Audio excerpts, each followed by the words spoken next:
तो 2 महीने से ज़्यादा समय तक इस बात को लेकर बहुत भ्रम था कि क्या कांग्रेस अपना लगभग 22 साल पुराना गठबंधन तोड़ेगी, जिसके बीच में एक छोटा सा ब्रेक भी था कि क्या वह ब्रेक होगा। लेकिन नहीं श्रीमान, सेल्वम पेरुंथगई श्रीमान के साथ चले गए हैं पी चिदम्बरम और गठबंधन फिर से अपने पैरों पर खड़ा हो गया है। तमिलनाडु कांग्रेस के प्रमुख अब एक मुश्किल संतुलन बना रहे हैं। मैं कहूं तो आपके कुछ कैडर कम से कम टीवी के और विजय के साथ गठबंधन चाहते हैं और उनमें से कुछ कह रहे हैं कि हम डीएमके के साथ रहेंगे। नहीं नहीं नहीं, देखिए, हमारे हाईकमांड ने पहले ही फैसला ले लिया है। यह एक वैचारिक गठबंधन पार्टी है, डीएमके और पुराना गठबंधन, स्वाभाविक गठबंधन। तो अखिल भारतीय कांग्रेस कमेटी ने जो भी निर्देश दिया है अखिल भारतीय एआईसीसी के अनुसार हम कर रहे हैं। तो पहले दिन से हमारे अखिल भारतीय कांग्रेस कमेटी के नेता जैसे मल्लिकार्जुन खड़गे जी, राहुल गांधी जी, सोनिया गांधी जी डीएमके के साथ जारी रखना चाहती हैं, लेकिन हमने बातचीत की। उन्होंने 63 सीटें दी, फिर 41 सीटें, फिर 25 सीटें। उस क्षेत्र में हम अखिल भारतीय कांग्रेस कमेटी के नेताओं से असहमत हैं। हमें और सीट चाहिए, इसी के लिए ही हम लड़ रहे हैं। ने हमारी डीएमके के साथ बातचीत, हमें और सीट चाहिए। आखिरकार उन्होंने अतिरिक्त 3 सीट दी, एक राज्यसभा। ये कहने के बाद कि हम सत्ता में हिस्सेदारी चाहते हैं, क्या ये एक गिरावट नहीं थी? हम 35 से ज़्यादा सीटें चाहते हैं, हम 2 राज्यसभा चाहते हैं और फिर आपको सिर्फ 28 जमा 1 से ही काम चलाना पड़ा। नहीं, अखिल भारतीय कांग्रेस कमेटी ने कभी सत्ता में हिस्सेदारी सब कुछ नहीं मांगा। इलेक्शन से पहले किसी ने सत्ता नहीं मांगी। हमारे कैडर कुछ नेता इलेक्शन से पहले सत्ता में हिस्सेदारी चाहते थे, तो आखिरकार उन्होंने तय किया सबसे पहले हम इलेक्शन के लिए जाएंगे। इलेक्शन के बाद हमारे कैडर को जो भी पसंद होगा या उनकी जो राय होगी हम हमारे डीएमके सुप्रीमो स्टालिन जी को बताएंगे। आपने अक्सर चंद्रबाबू नायडू मॉडल या नीतीश कुमार मॉडल का हवाला दिया है। डीएमके सत्ता साझा करने को तैयार क्यों नहीं है? अब कम से कम क्या उन्होंने कोई मौखिक समझौता किया है कि अगर वे विन तो वे आपके साथ सत्ता साझा करेंगे? नहीं, कोई मौखिक समझौता नहीं, हालांकि लिखित समझौता है। तो इलेक्शन के बाद निश्चित रूप से वे विचार करेंगे या वे पूछेंगे, वे हर चीज़ की मांग करेंगे। इलेक्शन से पहले हम नहीं कर सकते। उन्होंने कहा कि हमें इलेक्शन का सामना करना है। एक मजबूत आवाज़ उठती दिख रही है। कम से कम कई नेता और कैडर भी यह सुझाव देते दिख रहे हैं कि टीवी के विजय आपको हाथ मिला लेना चाहिए ताकि आपको चुनाव लड़ने के लिए सबसे पहले तो ज़्यादा सीटें मिलें और शायद यहाँ सरकार बनाने का ज़्यादा मौका भी मिले। ये एक लोकतांत्रिक पार्टी है, हर कोई वे हमारे अधिकार मांगेंगे, वे कॉल हमारे अधिकार। तो इसीलिए हमारे कुछ नेता वे सत्ता में हिस्सेदारी मांगते हैं, वे और ज़्यादा सीटें मांगते हैं।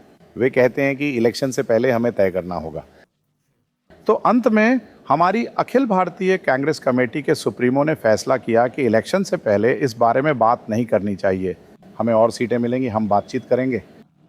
आखिरकार हमें 28 सीटें, एक राज्यसभा सीट मिली। हमने डील पूरी की। इस समय आपने जो भी मांगें रखी उसके बाद यह एक एंटी क्लाइमैक्स जैसा लगा। लेकिन क्या आपको ज़मीनी स्तर पर, कॉन्स्टिट्यूएंसी स्तर पर अपने कैडर को यह समझाने में थोड़ी मुश्किल होगी कि वह वोट डीएमके को हस्तांतरित करे जब उनका दिल इसमें नहीं है, ऐसा प्रतीत होता है? नहीं नहीं, हमारा पार्टी अत्यधिक अनुशासित पार्टी है, लोकतांत्रिक पार्टी। अखिल भारतीय कांग्रेस कमेटी ने जो कुछ भी कहा यही अंतिम फैसला है, अंतिम शब्द है। हम लक्ष्मण रेखा पार नहीं कर सकते।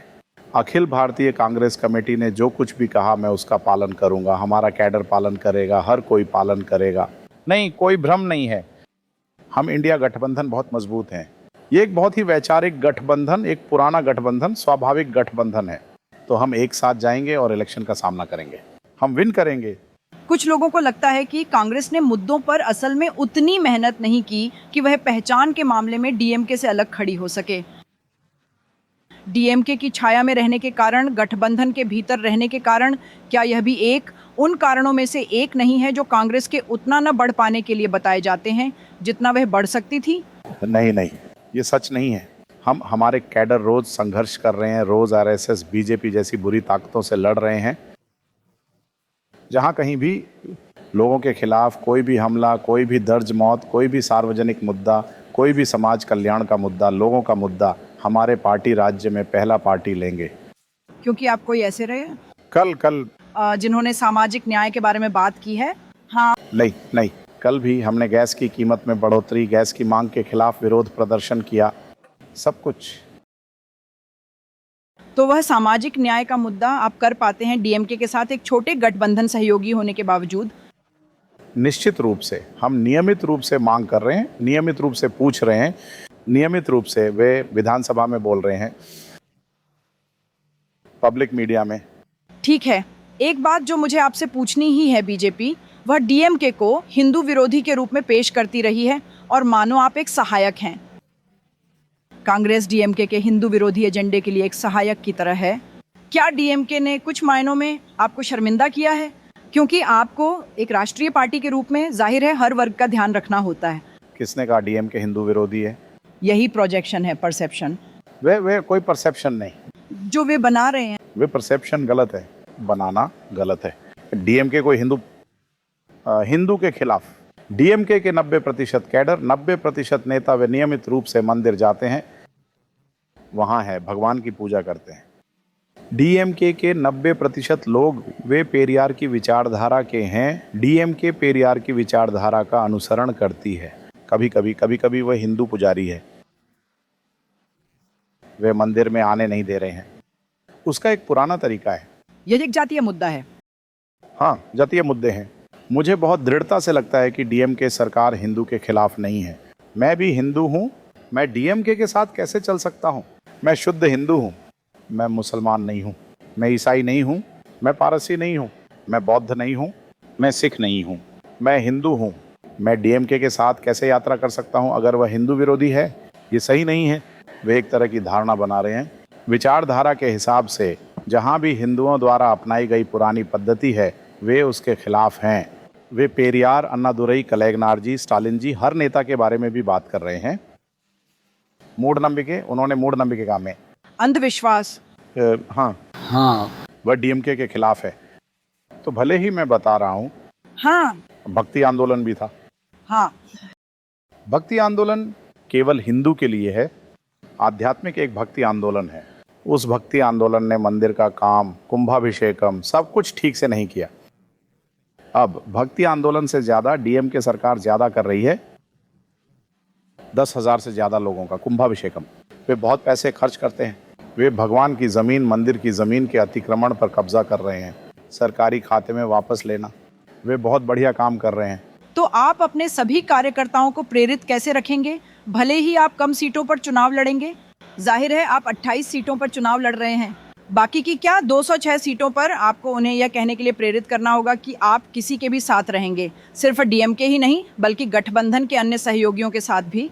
आप अपने कार्डर को कैसे प्रेरित करते हैं और उनका मनोबल कैसे बनाए रखते हैं, जो शायद उम्मीद कर रहा था कि आप ज़्यादा सीटों पर चुनाव लड़ेंगे और राज्य में आपकी एक बड़ी मौजूदगी होगी? नहीं, ये सवाल आप क्यों उठा रही हैं मुझे नहीं पता। मैं बता रहा हूँ, पिछले इलेक्शन में हम 25 सीटों पे लड़े थे, अब 3 और सीटें, एक राज्यसभा। पहले ऐसा नहीं था, उन्होंने 3 सीटें ज़्यादा दी हैं। यहाँ तक कि वे एआईएडीएमके की 1 सीट कम कर रहे हैं, वोट एमडीएम के 2 सीट, दूसरे पार्टी की भी वे कम करने जा रहे हैं। लेकिन उन्होंने राष्ट्रीय पार्टी का सम्मान किया, उन्होंने कांग्रेस पार्टी का सम्मान किया, उन्होंने ज़्यादा सीट और राज्यसभा सीट दी। समस्या कहाँ है? मेरा कार्डर, उनका कार्डर, कुछ नहीं।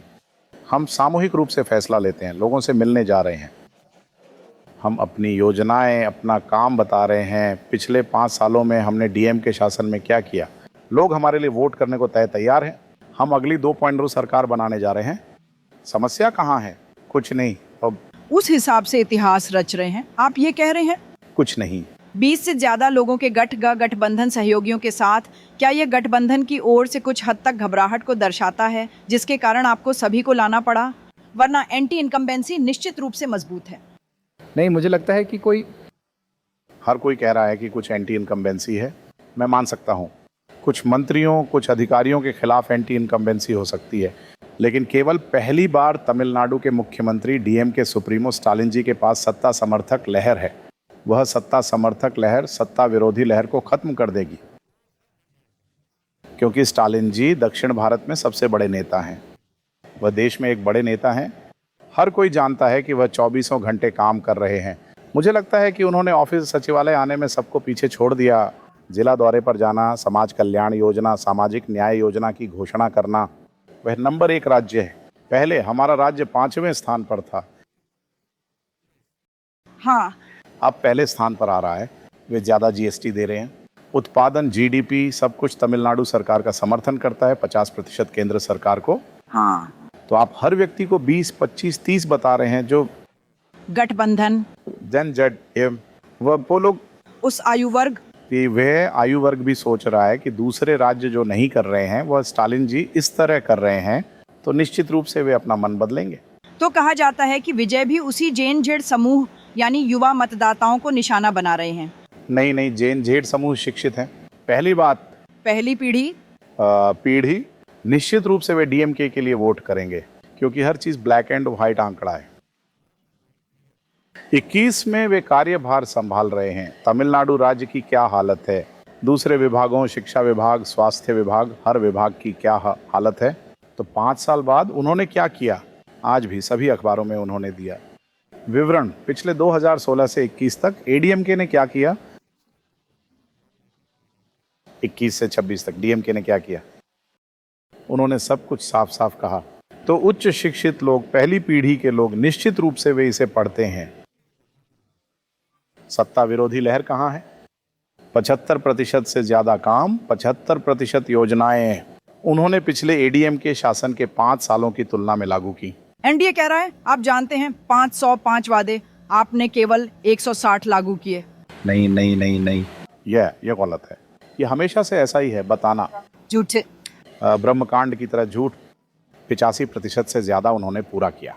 बाकी 15% की तो वे घोषणा करने जा रहे हैं, वे लोगों को बताने जा रहे हैं कि कारण क्या है। विजय और टीवीके के बारे में आपकी क्या राय है?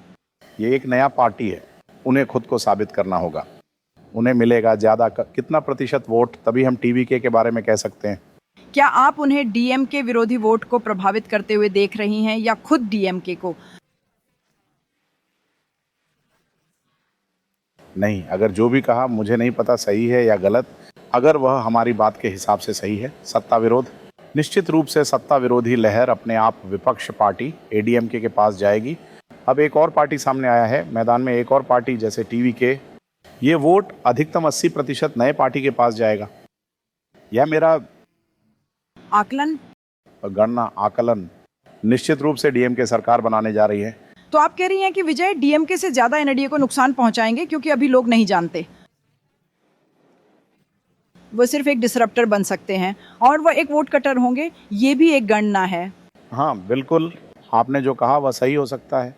आप ये उम्मीद नहीं कर रही हैं कि वे आपकी डीएमके की संभावनाओं को नुकसान पहुंचाएंगे, क्योंकि कुछ लोग कहते हैं, देखिए तो पहली पीढ़ी शायद उदय सूर्यन, उगता सूरज, हाँ जी, या कांग्रेस पार्टी या अन्य समर्थक, लेकिन युवा पीढ़ी और महिलाएं इस अभिनेता राजनेता के लिए वोट करना चाहती हैं। नहीं, एक हफ्ते 10 दिनों के बाद तमिलनाडु में सारी धारणा बदल जाएगी। उन्होंने आज डीएमके सरकार शुरू की है, ये देखते हुए कि डेटाबेस, हर अखबार, टेलीविजन, सब कुछ कम से कम लोग इस प्रोजेक्शन को देखेंगे कि उन्होंने पिछले 5 सालों में क्या किया। निश्चित रूप से मतदाता पीरो डीएमके के पक्ष में हो जाएगा। ठीक है, बातचीत के लिए बहुत बहुत धन्यवाद और आशा करती हूँ कि आपका इलेक्शन बहुत अच्छा रहे। धन्यवाद। राजनीतिक तापमान बहुत ज्यादा है, लेकिन प्रचार तो चलता ही रहेगा, मुझे लगता है। धन्यवाद मैम। बहुत बहुत धन्यवाद। तो यह कह रहे हैं तमिलनाडु कांग्रेस प्रमुख की विजय फैक्टर यानी टीवीके पार्टी खुद डीएमके की तुलना में एनडीए के एआईएडीएमके बीजेपी गठबंधन को कहीं ज़्यादा नुकसान पहुंचाएगा, क्योंकि उनका मानना है कि तर्क ये है कि डीएमके विरोधी वोट बढ़ जाएगा